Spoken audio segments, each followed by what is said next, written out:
Hey everyone, welcome back. Today we are going to get started on this 305 small block Chevy engine build.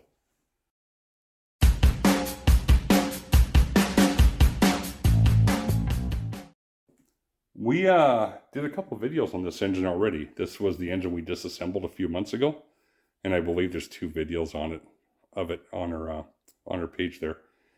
Now, I know people are thinking, hey, great, another engine build.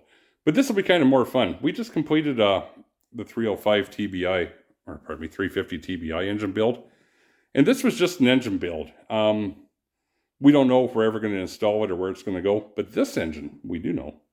It's going to be a little more fun because with this engine, well, I'll give you a quick rundown. So basically how this engine ended up here was the person that owns the car had a part for about 30 years. And they went to fire it up and it didn't start and it was seized. And obviously we knocked it apart and this is how we got to where we are today. We took it apart, we sent everything to the machine shop, we had it remachined. And then since then we've decided we're going to rebuild the transmission. We're going to go through the ignition, we're going to go through the carburetor, the kit and stuff there for it. And we're going to go through the whole thing. Once the engine's done and the transmission's done, we're going to bring the car here. We're going to go through brakes, suspension, basically all the safety features of the car. We're going to make sure the car is roadworthy. We're going to fire the engine in there, start it up, and we'll be able to test drive it. So this build will be from completely, well, where we're starting here with nothing to a complete running vehicle. So if you follow along, hopefully it's a little bit of fun for some people.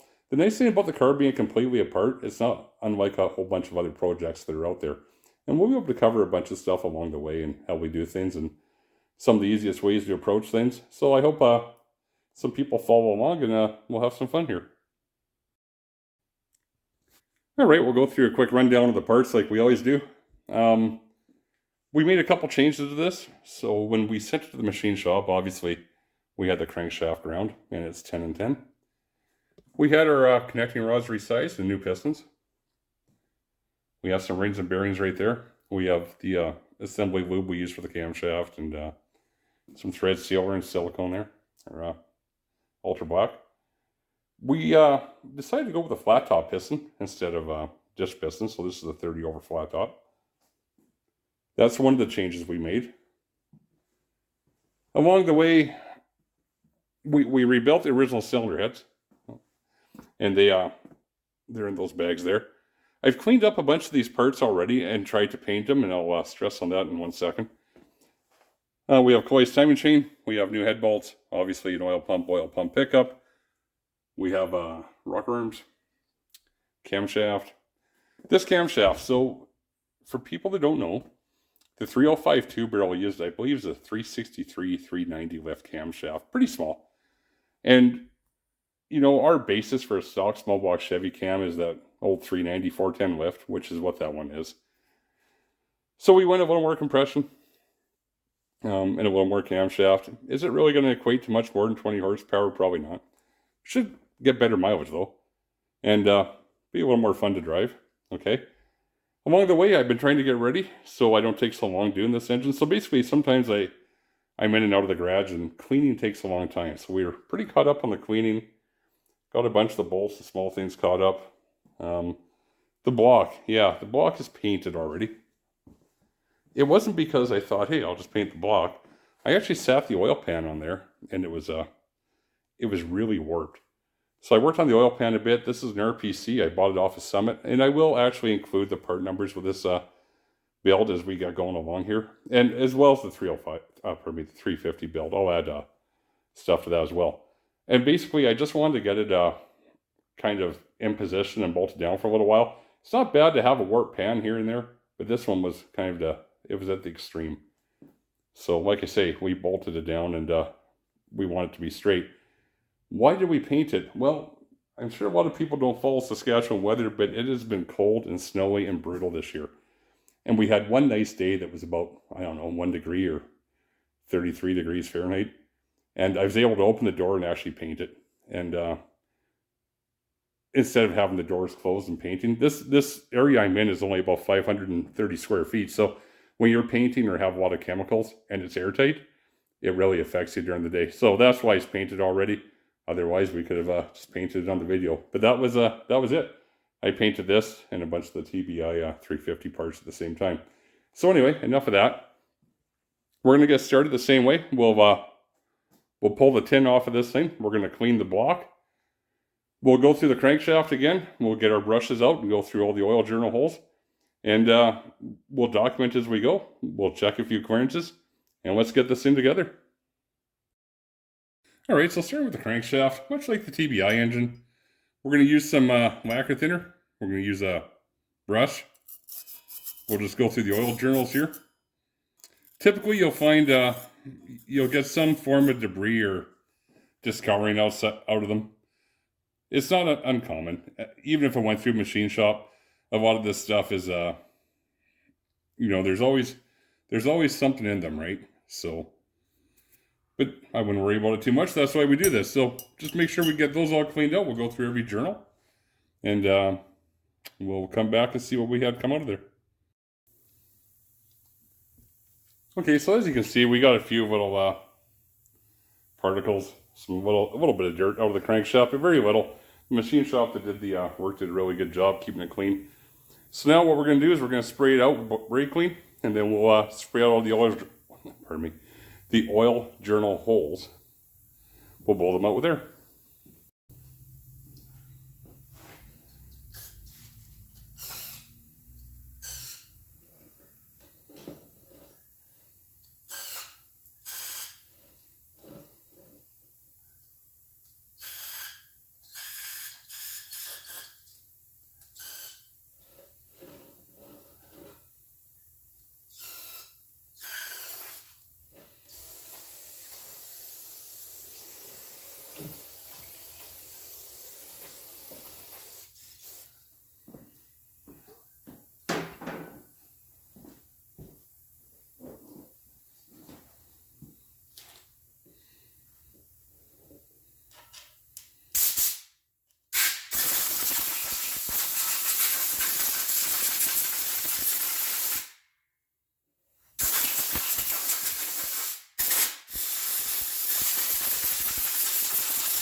So we're at that point where we just want to kind of give the crank a wipe down. Now, you want to use the most lint-free rag you can find. I use these Wipe-All 41455s. They're supposed to be lint-free. I learned about them in the natural gas industry. However, they do leave a little bit of lint, but not as much as some rags and general paper towels will.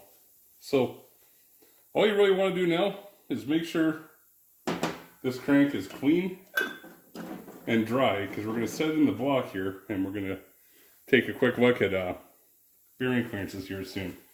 So I just like to, like I say, we'll set it in the block and look at bearing clearances, but I want to make sure all the journals are dry and clean. So I'm just going to take a little bit of time and go around here. You don't pick up a lot, but you can still pick up a little bit. And lacquer thinner, in all fairness, it'll grab onto any dirt or leftover grease or oil. So using a white cloth is usually the best. All right, so we'll keep wiping this down, come right back. Okay, once you're reasonably satisfied, you have your crankshaft clean. Just take a quick peek through the oil holes there. Our journals, they look really good. Okay, so we'll move on, and what we'll do is, again, much like the other engine, we'll, oh, there it goes. We're going to, we'll set the crankshaft in, and again, I know a lot of guys here don't have mics. Like, I have a mic here. I already know this crank's on mid-size. But what I'm going to do is we'll just, we're going to pull the tin off the block, and we'll clean up the main bearings, and we'll set this crankshaft in, and we'll do a quick measurement here. Okay, so before my heater starts, we got the tin off here. We're gonna clean this block up a little bit. See a little bit, any little bit of dirt, any overspray of paint. I see a little bit of metallic back there. We're gonna clean it up and get it ready for assembly. We're gonna drop the crank in and we're gonna measure the, I guess we'll just plastic gauge the crankshaft again. All right, so I'll get this clean and get it ready. Okay, once you have that cleaned up a little bit, before we blow much more of this out here, we're just gonna do a cylinder, I'm gonna go through the cylinders real quick. So, oops. Again, black and thinner. It's my cylinder cleaner of choice. And we'll just go through each one of these real quick. We'll make sure we get all the debris out of there. We want the rings to have a good chance to seat. Yeah, lots of overspray. So we'll flip that around. We'll have to do this several times because we want to do this until we have nothing left in the engine, right? Or pardon me, until we have no dirt left in these bores. So I'll probably turn this back off and go through this once and then get a clean rag and go through it again. Make sure you're using a rubber glove when you do this. Lacquer thinner is really hard on you.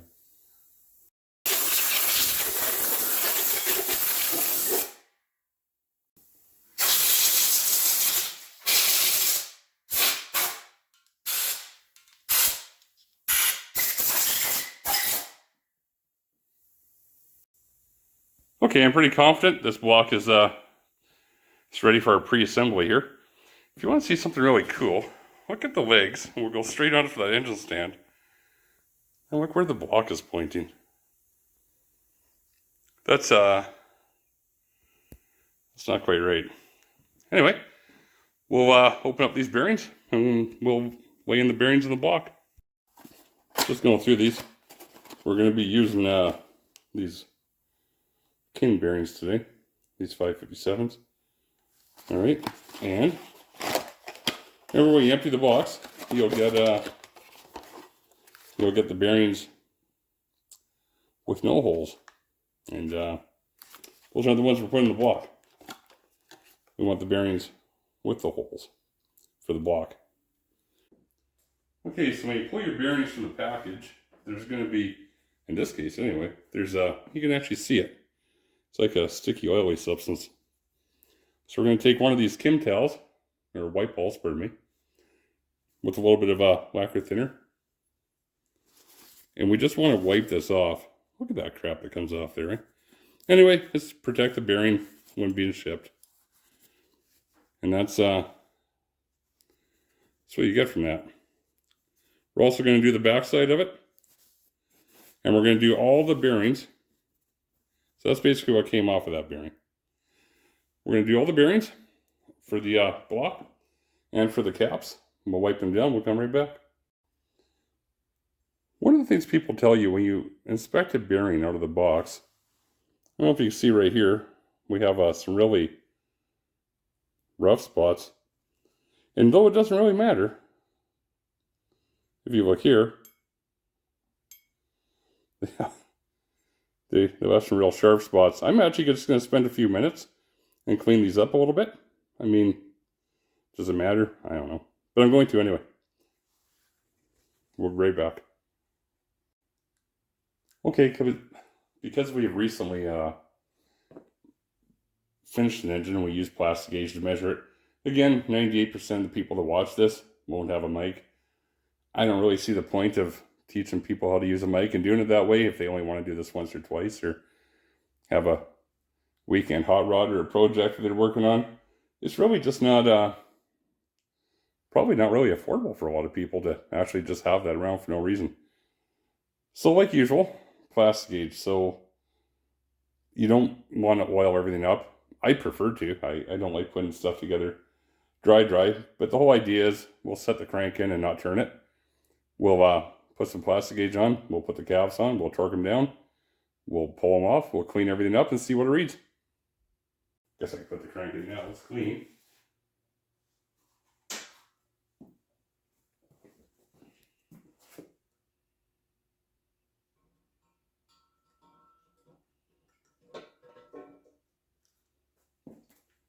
All right. We'll clean the caps up and get them ready. Okay, quick little tip. I just have to move this crankshaft a little bit. When you're doing this, make sure you don't have any oil holes right at the top, because we're trying to get the vertical clearance. So we want the top. Just good practice to keep it that way all the time. Also,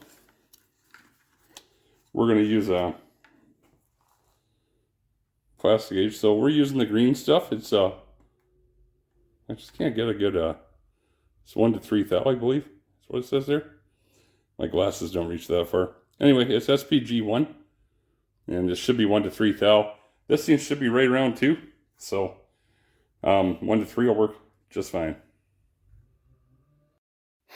Okay, so plastic gauge is relatively easy to use. You want to make it as straight as you can. You want it right at the top. And yeah, we'll put our caps on.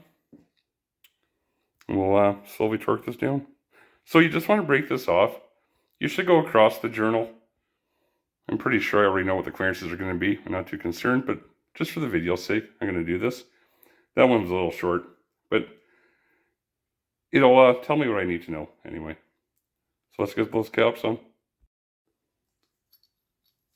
One other thing, make sure you put a little bit of oil on the threads. You don't have to soak them. Just make sure there's something on them. We're going to be taking them back apart here right away. So just a reminder. And reminder also to make sure you have this on the right way. You want the tab for your bearing as well. The cap has an arrow in it. So you just want to be able to point forward.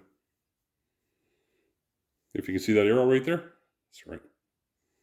All right, we know that's number 4. That's the arrow. Let's get it installed.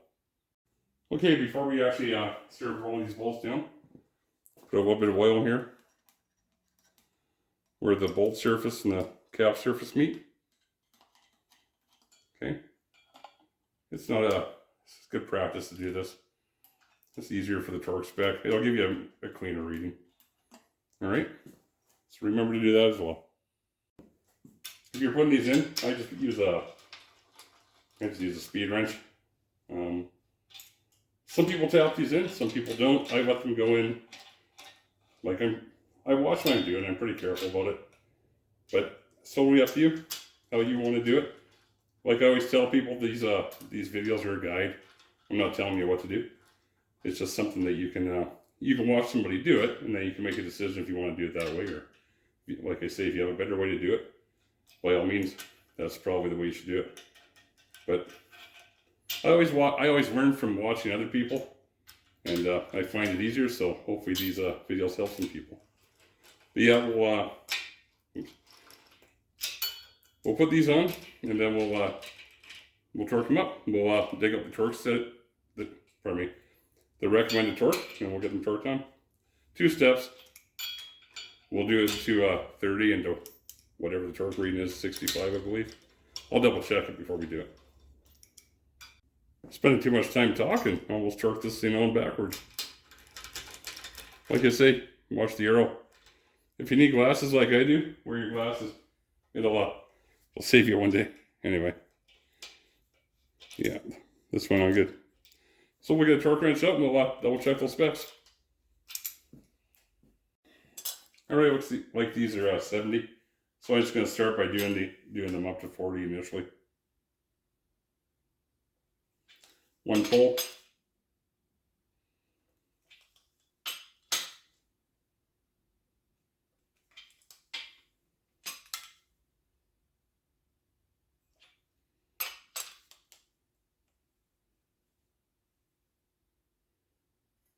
Oops. Messed with my own reel there.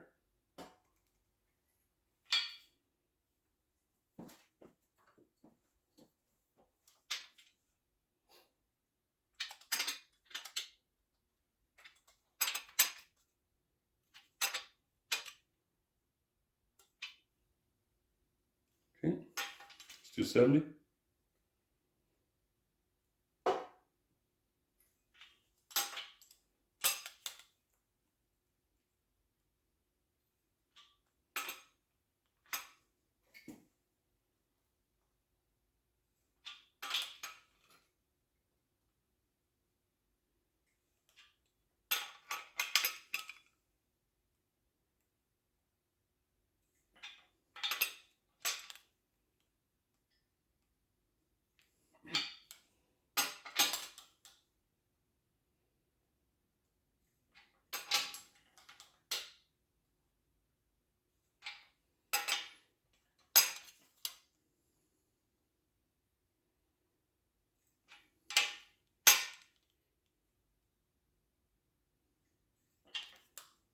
All right, I'll take these all off. I'll check them out.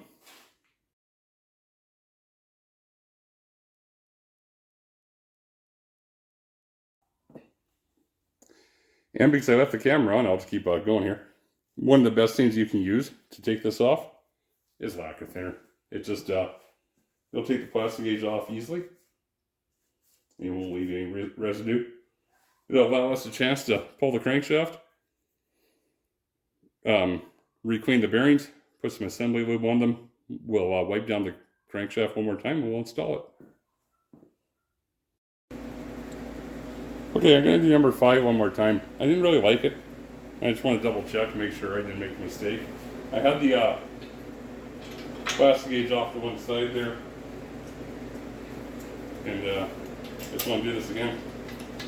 So let's see what we find.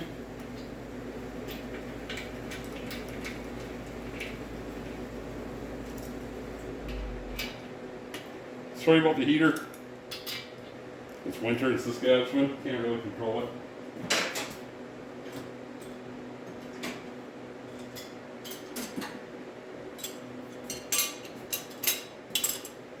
Okay, so one pull, we'll do 40. 40.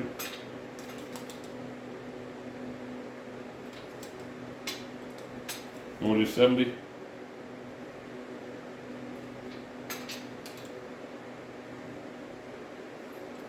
All right, pull it back off here and see what we have.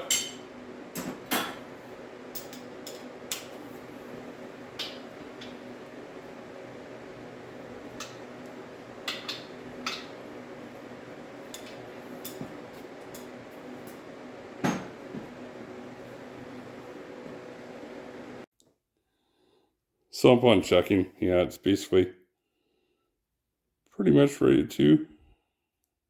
That's right. It's really hard to do this and not get my screen blurry. All right, so I feel better now. So it's just almost right where we, yeah, pretty much right with every other one. So we're good. Just wanted to double check that. We'll continue on. Okay, we use a little bit of Torco assembly lube on those bearings. All right. Being this is a 2-piece rear seal, we won't be using the big seal we use on the rear engine. We'll be using these. And the easy way to use these is this wiper lip is on the inside. So it's always facing the inside. This will face the outside. That'll face the inside. Now, I see a lot of people that run these like this, and I never have. I don't know why. I just never have, I guess. But it's I'm not too worried about it leaking, so we'll leave it at that for right now. I don't even recall having a bunch of leaks, but I'm sure people have had a problem, which is why people offset them like they do. But no, I never really have. I guess knock on wood, right? But yeah. If you want to offset it, like so the parting lines don't line up, and you want to move it like I had it originally, feel free. I just don't even like that, right? Just to get rid of the parting line. But I don't do it. But if you want to do it, absolutely. You do that and get it done. All right, I'm just gonna move this a bit so I can set the crankshaft in. Crankshaft's clean. Let's get that in there. The last time I set a crankshaft in, I felt like I bumbled around way too long.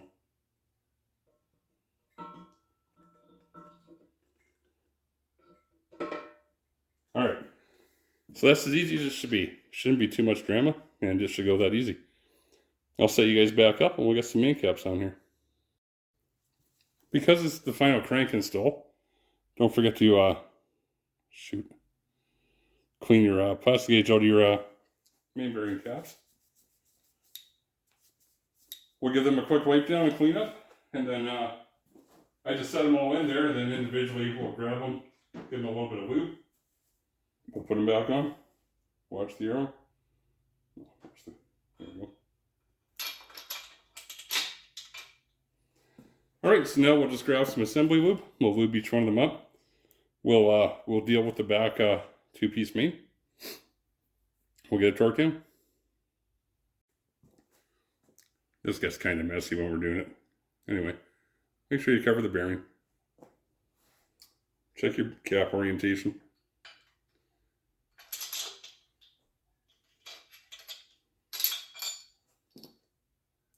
It's kind of a slow process. Just making sure you know, get everything coated and don't get this all over yourself.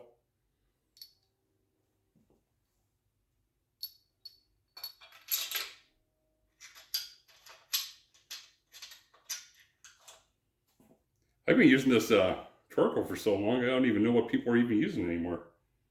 Everybody has their own thing, right? But this has always worked good for me. So the back cap we'll have to do a little bit differently. We're going to have to, well, because of that two-piece rear seal, we'll deal with that in a second. We're going to apply a little bit of silicone there, which some people cringe at. Again, like I say, this is a guide. If you can do something better. Everybody has had something work for them, right? So it's not like anybody's in particularly wrong. It's just everybody has a different way they've done stuff that's worked for them. So, you know, a lot of new people come up over the years. I've been doing this probably longer than some of the guys that are doing it now have been born. Doesn't mean I'm better or anything like that. It just means some of the ideas I have probably are stuff they haven't really dealt with, right? So we're going to set that there. Got it all coated. Again, we got that seal with the lip facing in toward the engine. All right. And what we'll do is we're going to get a little bit of sealant here. And I like to use Ultra Black. I don't know what anybody else, but it's kind of my, it's my go-to. Now all we have to do is get this Ultra Black open, and we'll be fine. And I'll show you what I do here real quick. I'm sure it's what a lot of people do, so I don't think it'll be too different than what anybody else has seen. One of the things you want to make sure you don't use too much of this. So this is really it for me. That's it. I just want a little bit here. I'll show you in a second. I don't want to cause a problem back here. I don't want to put too much and soak it. But that's what I do. And again, it doesn't even need to be anything. Oh, crap. Anyway, that's how I do it. And that's how I've always done it. And I've had great luck with that. So just do whatever you're comfortable with.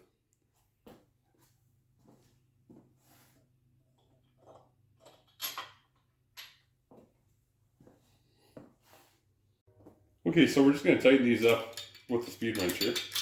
And we're just going to check a couple things. One, make sure it turns over because we didn't turn it before.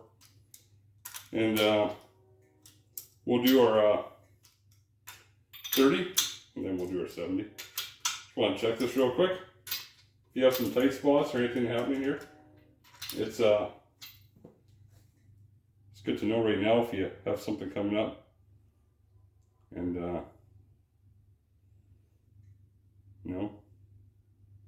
nope, this is really good actually. So we'll torque it. Before we do that, we'll give it a little tap here for the thrust. Some people hit the counterweight. I don't like doing that. Just me.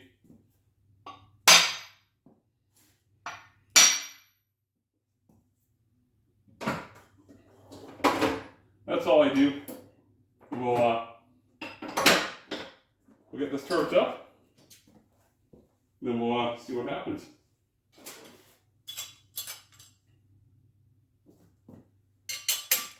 We're going to use the small torque wrench just for the initial. 40.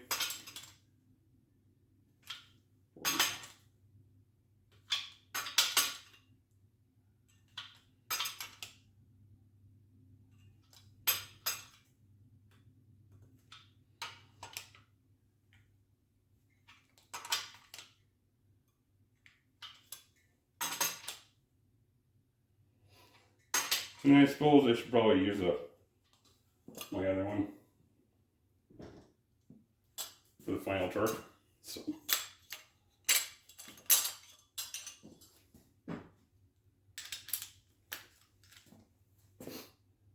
I think we're at 70 right now.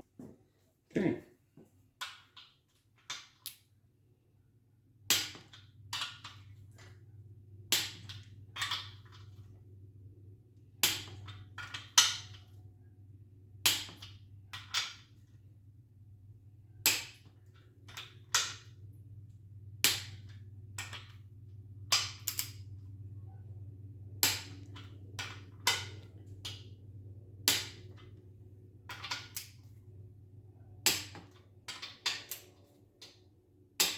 Do a quick double check.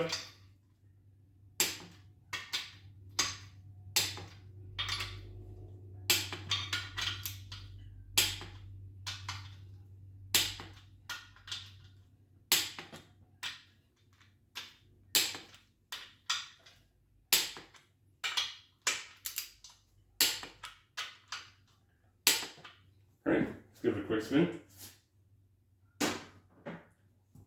Seems like a lot of work putting a crankshaft in, it sometimes is. No, that feels just fine. There's no tight spots. No, feels good. No issues at all. So we'll check the thrust real quick, and then we'll wind this part of the video down. All right, so we'll just set this real quick. Let's check the thrust, crank end play.